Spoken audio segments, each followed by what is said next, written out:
All right, welcome back. We're going to do the styling portion of these expandable lists here.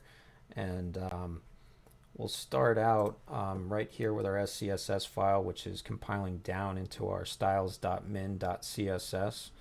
And I'm just going to get right into it here. Let's see, we can start out with the with a couple variables that I wanted to find here real quick. Again, in SASS, we can define variables, which actually you can in CSS too, but this is a little bit easier. We'll do two different blue colors, one B53BD, and we'll do pound blue dash 2. Excuse me, not pound. That's $ blue dash 2 for to define a variable, and we'll do 3881EE, and that'll be like our blue and lighter blue.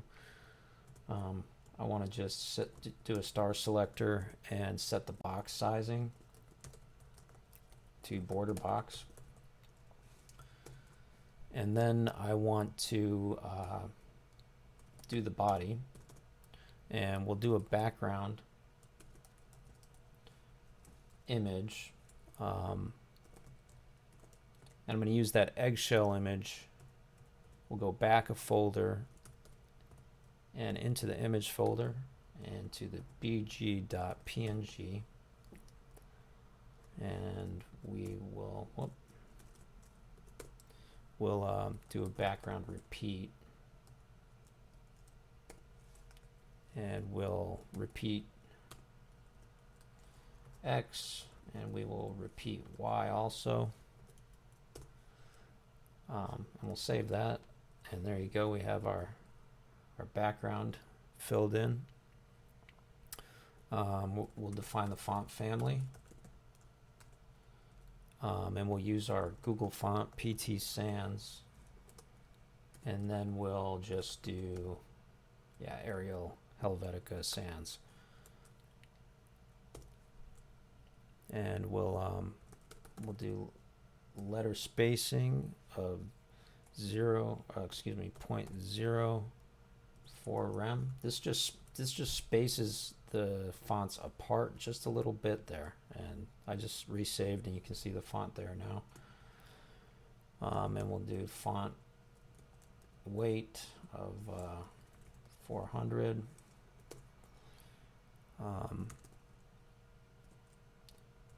We'll define the line height at 1.7, and that'll be a little taller, a good bit taller actually. You know, I think it looks nice with a good bit more space between lines than is ever usually set on a default value. And we'll set the font size 1.25 rem, and we'll do a color. We'll lighten it up a little bit here with a pound 444 gray. All right, there you go. There's that. We'll define our wrapper, which is just our containing div, and we'll do a width of 450 pix, which is really narrow for a wrapper by anyone's standard, but we're just sort of doing this one component for now, so we just need to center that, and we'll center it with margin 0 auto, and we'll do an H1. This will be a we'll set that to that blue dash 1 color that we defined above, and then we'll do a font weight, and we'll just do it a little bit lighter, and we'll save that. All right, it's getting there. All right, now we're going to get down into the UL, and this is where SASS really comes in handy on this project, because the nested nature of the lists themselves and the markup can be you know, translated here into the into our ability to do nested styling in our SASS. So we'll do a UL and an LI within that. That'll be our first level of list items, and then we'll do our nested UL and our nested LIs within that. And so going back up to the first level UL here, we're going to just zero out the margin and the padding. We're going to get rid of the bullet points with list-style none. We'll save that real quick, and as you can see, they go away. And here we're into our list items, our first level list items. And we're going to set this to position relative. And the reason we're doing that is because our toggle buttons are going to be positioned relative to the list item. So we've got these over here on sort of in the top right corner with just a little space just a little bit down, but relative to this list item. So this would be a good point to actually jump down here in our SASS and start defining that LI toggles so that we can get these more buttons put over here instead of being nested inside the list here. We're going to get those pushed over.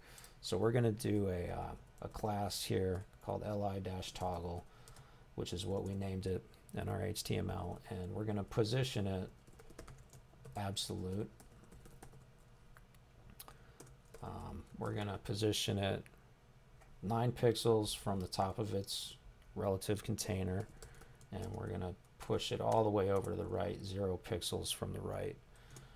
And we're going to do, we'll save that real quick. And as you can see, that pushes the more button all the way over to the right of its containing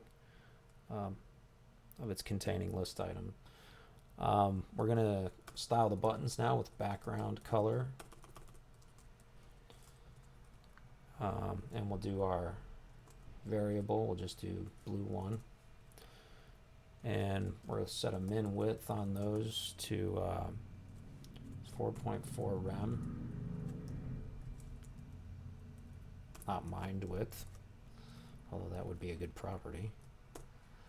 Let's see here. We'll do color. Set the text color to white. And we'll shrink the font size down. Font size, we'll do 0.8 rem.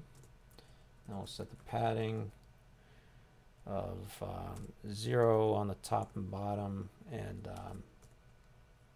0.65 rem on the left and right. And they're getting close, and we're going to do a border radius of 3 pixels on these. And we'll save that. All right, those are getting there.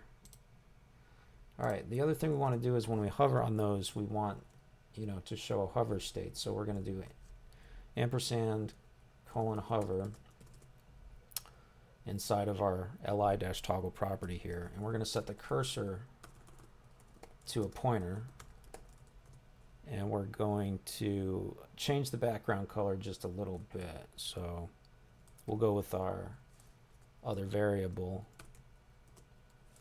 blue 2, which is a little bit lighter and brighter. And then we'll set a box shadow.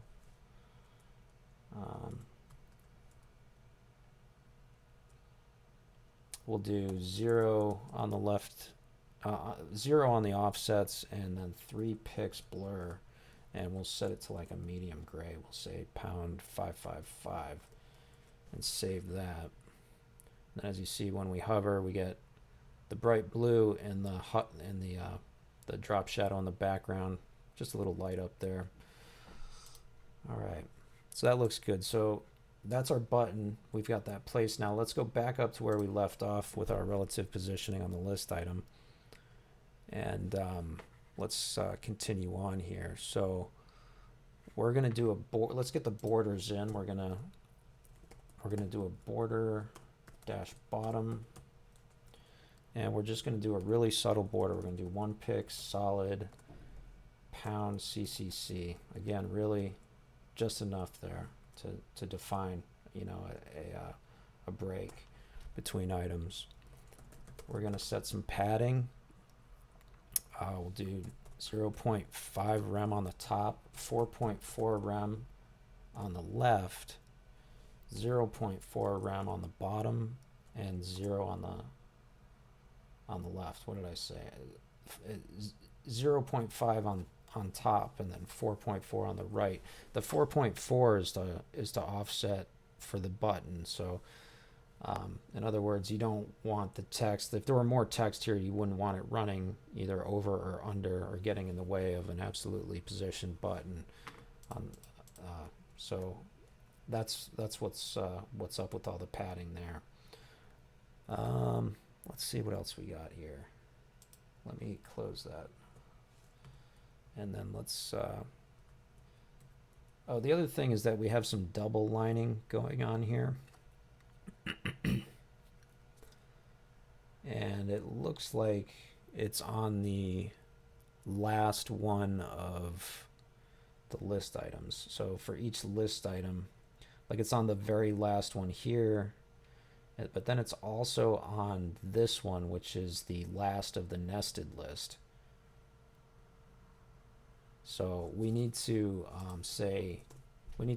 target the last element of the lists, and we can do that with ampersand colon last dash child,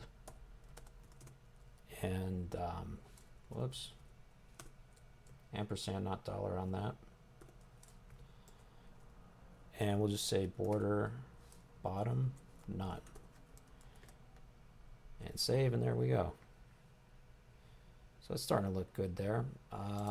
Where else are we headed here? We'll start in on the nested ULs, and we'll say, remember on these, on the nested lists, we do want to actually use the bullet points. So we'll say list dash style dash type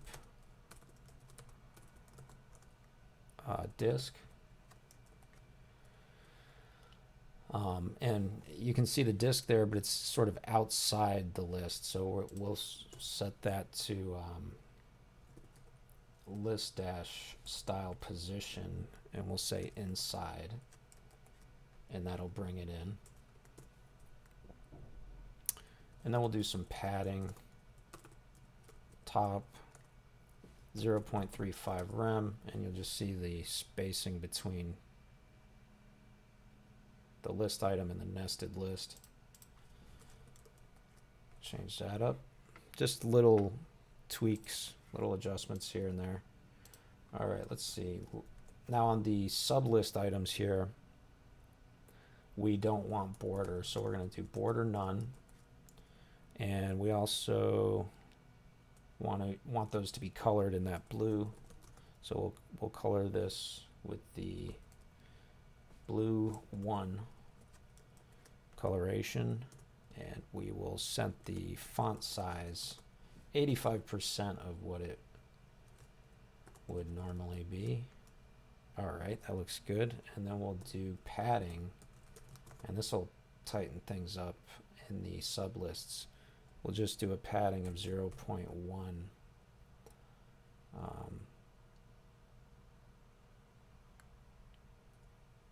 Rem, and we'll save that. All right, so there you go. Let's see here, we'll save that. All right, that looks good. Definitely, we've got our hover state on the buttons. Lists look good. The next thing we'll do is we'll go back into our HTML, and we'll